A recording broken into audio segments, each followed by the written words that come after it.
poslednej dobe mi chodia na sociálnych sieťach aj takéto posty.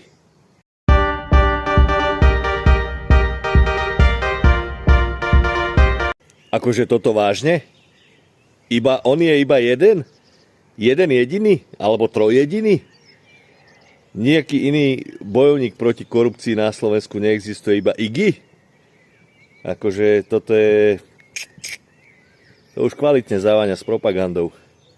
S heslami typu Stalin večne živý a najlepšia je iba tá naša rasa, žiadna iná. Hej, aj toto pamätá história.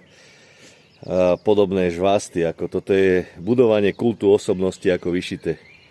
Zaujímalo by ma, kto takéto hovadiny píše a šíri sociálnymi sieťami, že či ten človek je úplne vymletý, alebo nedaj Bože, to robí nejaký Igorov bod, ale nechcem obviňovať, lebo neviem, ale toto je kvalitný bullshit.